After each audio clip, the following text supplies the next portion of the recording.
जय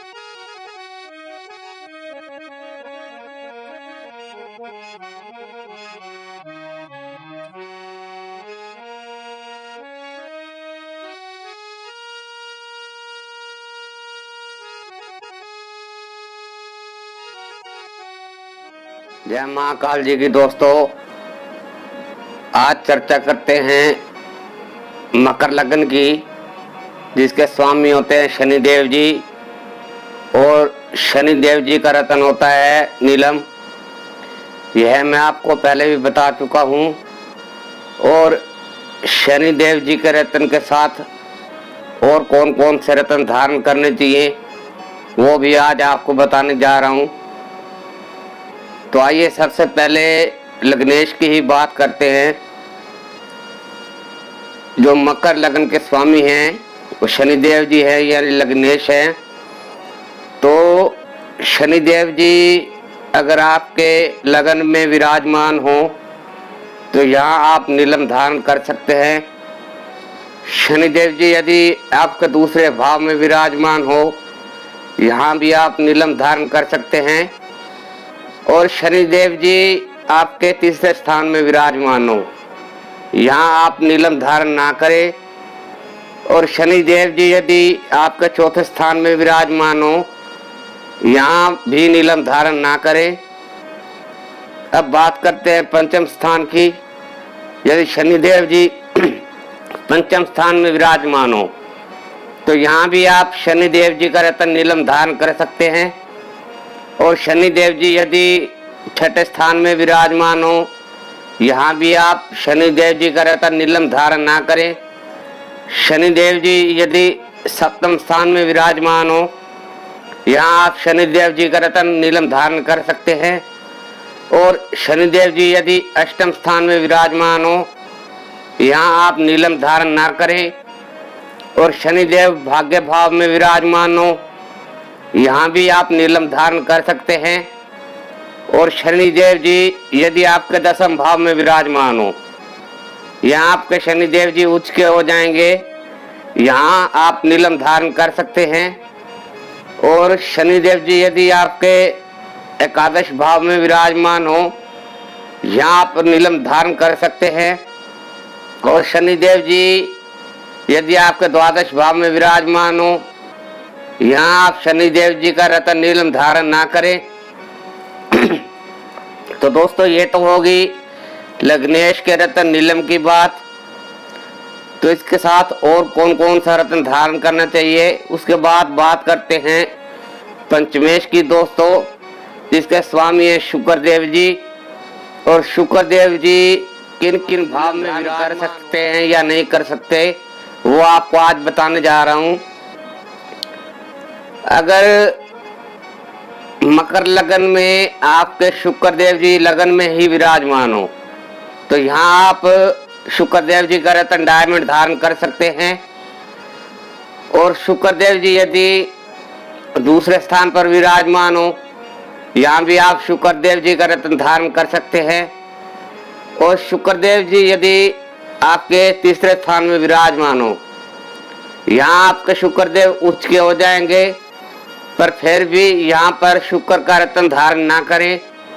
और यदि शुक्रदेव जी आपके चौथे भाव में विराजमान हो, यहाँ भी आप शुक्रदेव जी का रत्न डायमंड, ओपल, जरकन कोई भी इनमें से रत्न धारण कर सकते हैं। और शुक्रदेव जी यदि आपके पंचम स्थान में विराजमान हो, यानी अपनी ही राशि में, तो यहाँ भी आप शुक्रदेव जी का रत्न डायमंड धारण कर सकते हैं। और शुक्रदेव जी यदि आपके छठे भाव में विराजमान हो, यहाँ आप शुक्र का रत्न धारण ना करें। और शुक्रदेव जी आपके सप्तम स्थान में विराजमान हो तो यहाँ भी आप शुक्र का रत्न डायमंड धारण कर सकते हैं। शुक्रदेव जी यदि आपके अष्टम स्थान में विराजमान हो, यहाँ शुक्र का रत्न धारण ना करें। शुक्रदेव जी यदि भाग्य स्थान में विराजमान हो, यहाँ शुक्रदेव जी नीच के हो जाएंगे, यहाँ भी आप शुक्र का रत्न धारण ना करें। और शुक्रदेव जी यदि आपके दसम भाव में विराजमान हो, यहाँ भी आप शुक्र का रत्न डायमंड ओपल धारण कर सकते हैं।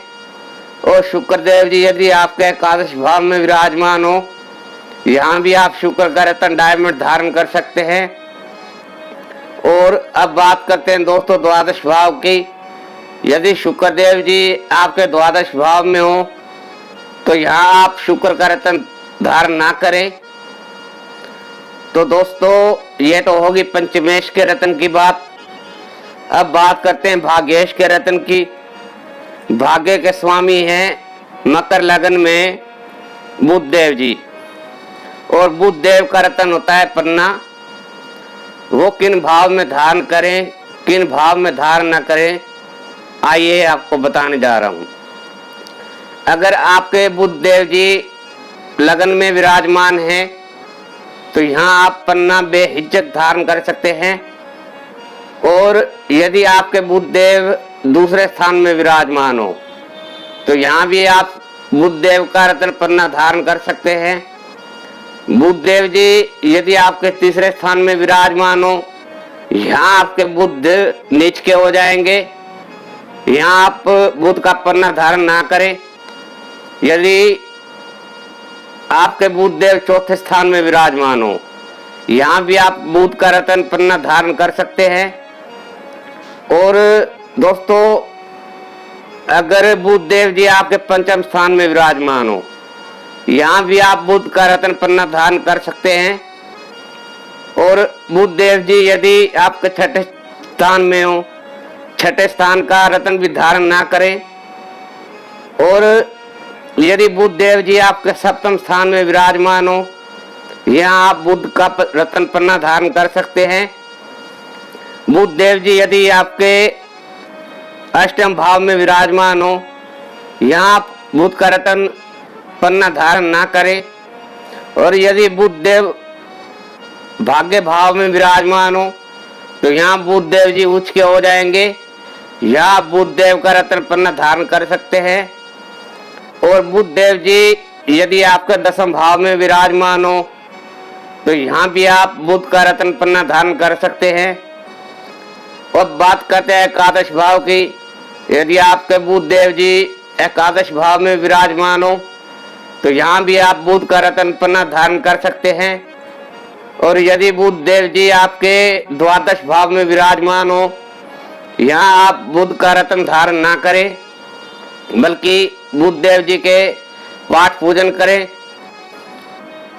तो दोस्तों ये तो होगी त्रिकोण के रत्नों की बात। इसके अलावा आपको एक रत्न और बताने जा रहा हूँ। वो रत्न है मंगल देव जी का रत्न मूंगा, जो आपके सुख भाव के स्वामी हैं और आपके इच्छा पूर्ति और लाभ भाव के स्वामी हैं। वो रत्न केवल मंगल की महादशा में ही आप धारण करें, परंतु जब भी मंगल की महादशा हो आप मूंगा धारण करें तो उसके साथ और कोई भी रत्न धारण ना करें, केवल मूंगा ही धारण करें, वो भी मंगल की महादशा के अंदर। तो आइए जानते हैं किस किस भाव में आपके मंगल देव जी विराजमान हो वहां आप रत्न धारण करें और कहां धारण ना करें। अगर आपके मंगल देव जी लगन में ही विराजमान हो, मकर लगन में, तो यहाँ आपके मंगल देव जी उच्च के हो जाएंगे। यहाँ आप मंगल देव जी का रत्न धारण कर सकते हैं मूंगा। और मंगल देव जी यदि आपके दूसरे भाव में विराजमान हो तो यहाँ भी आप मंगल देव जी का रत्न धारण कर सकते हैं। और मंगल देव जी यदि आपके तीसरे भाव में विराजमान हो, यहाँ आप मंगल का रत्न मूंगा धारण ना करें। और मंगल देव जी यदि आपके चौथे भाव में विराजमान हो अपनी ही मूल त्रिकोण राशि में, तो यहाँ भी आप मंगल देव जी का मूंगा रत्न धारण कर सकते हैं। और यदि मंगल देव जी पंचम स्थान में विराजमान हो, यहाँ भी आप मंगल देव जी का रत्न मूंगा धारण कर सकते हैं।